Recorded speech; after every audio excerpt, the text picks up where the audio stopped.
गुज़श्ता सैलाब की बात करें, क्योंकि गुज़श्ता दिनों जब बारिशें हुई, रामबन के अंदर इसका बहुत ज़्यादा असर देखने को मिला। राब्ता सड़कें बंद हो गई, नेशनल हाईवे बंद हुई, उसके साथ साथ में पानी की सप्लाई बंद हुई, बिजली की सप्लाई मुतासिर हुई। किस तरह से देखते हैं आप कि हालात रामबन के अंदर कितने बेहतर हुए हैं और किस तरह से इन्हें सुधारा जा सकता है? देखिए, अभी रामबन की बात की आपने, इससे कबल बेहतर था आपको कि रियासत की हुकूमत ने जो हमारी बहन बेटियों के साथ वादे किए थे, 12 सिलेंडर गैस के वादे किए थे, 3,000 4,000 पेंशनरों के लिए कहा था और 5,000 रुपया MA BEd जो स्कॉलर बच्चे हैं जम्मू कश्मीर के बेरोज़गार, उनके लिए हम बात करेंगे। उनको जब तक रोज़गार नहीं दे पाएंगे तब तक उनको घर बैठे 5,000 तालीम के लिए अपना खर्चा देंगे। वो सारे जो मैनिफेस्टो था, जो 1 लाख बच्चा रोज़गार देना था और जो भी कुछ कहा था, 200 यूनिट कहा था, अरे वो चीज़ नहीं कहना था। इन्होंने पिछले सर ये चीज़ आप इनिशियल स्टेज पर ही कह रहे हैं। सरकार के लिए 5 साल है और इनको 5 साल पूरी कर रहे हैं। अब 8 महीने में ही कैसे एक्सपेक्ट करेंगे, जब 8 महीने में ही सब चीज़ आपकी ज़बान को, जैसे नई सरकार है ये जम्मू कश्मीर की, 70 साल नहीं तो इन्होंने ही किया। 70 साल उसमें कांग्रेस भी तो कोलिशन पार्टनर रही है। कोलिशन कभी नहीं थी। PDP सर आप 2008 से 2014 तक कांग्रेस इनको सपोर्ट करी थी, आज की डेट में भी आप इन्हें सपोर्ट यार इतनी सपोर्ट मत कीजिए नदीम जी, मेहरबानी करके इतनी सपोर्ट ना कीजिए, हमें कहने दीजिए। जमहूरी हक तो इतना ही है, वोट देकर हमारे हाथ में खाली है ना, हमने पावर दे दिया आपको। आपने DDC इलेक्शन में जो वादे किए थे कि आपने सारे पूरे किए? फुल किए।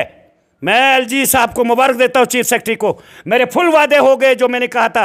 जो शेख अब्दुल्ला के वादे थे वो पूरा कर दिए मैंने। फारूक अब्दुल्ला के वादे पूरे कर दिए। सर बरमुजी का हॉस्पिटल का तो कर्जा दे दो, हमने अस्पताल दिया है 5 करोड़ का, अब 35 लाख बचा है। ये सरकार क्या कर? सर लदनिहाल वालों को पुल मिल गया क्या? सुरंगा वालों को? भाई तुमने 50 साल कौन से पुल दिया? लकड़ी का पुल नहीं दिया। आपने वादे भी किए थे कि हम पुल देंगे। पुल दिया, रिनेगाम वालों का पुल दिया, लदनहाल वालों का पुल 4 करोड़ का बन रहा है। मैं LG साहब को, सेक्रेटरी साहब को और DC रामबन को मैं मुबारक देता हूं। जो शेख अब्दुल्ला ने वादे किए थे हमारे साथ, वो शायरी बशीर अहमद नाइक आज एक MLA कहता है मैंने जिसरंगा रोड दिया, लदनहाल रोड दिया। अरे DPR अभी आपका कुछ नहीं बना, आपको सिर्फ तनख्वाहें मिल रही है, बाकी कुछ नहीं है। सर गगरनाग वालों को रोड कब मिलेगा? गगरनाग वालों को पिछले 70 साल का हिसाब दो ना नेशनल कॉन्फ्रेंस वाले।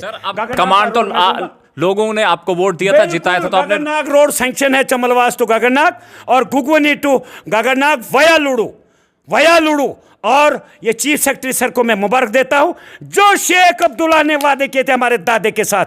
गद्दी लोगों की है, तुम लोगों के गुलाम हो, कर्जदार हो। अरबों रुपयों को हमने वोट दिया है, सर के लिए नहीं दिया। सर अभी पिछले दिनों सुरंगा में कुछ जमीन का हिस्सा ढह जाने की वजह से लोगों के रिहायशी मकान को नुकसान पहुंचा। सर एक मकान, उसके लिए आप क्या कर रहे हैं? बिल्कुल, उसके लिए तहसीलदार साहब मौके पर पहुंचे, पटवारी साहब पहुंचे, पुलिस पहुंची, उसका मौजा बन गया।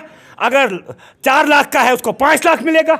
और ये तमाम जो है ये मरकज के पास चाबी है, आपके पास कुछ नहीं है। इसलिए MLA साहिबानों को मैं गुजारिश करूंगा और उनके चीफ मिनिस्टर को भी, कठपुतली चीफ मिनिस्टर साहब है आज। आपका बहुत शुक्रिया सर हमें कीमती वक्त देने के लिए। और ये तमाम चीज़ें जो है इल्ज़ामात हैं और जवाबी इल्ज़ामात का सिलसिला भी चलेगा, क्योंकि सियासत है तो सियासत को जिंदा रखने के लिए तमाम चीज़ें होती है। फिलहाल इस प्रोग्राम में इतना ही, मुझे दीजिएगा इजाज़त। अल्लाह हाफिज़, अस्सलाम वालेकुम।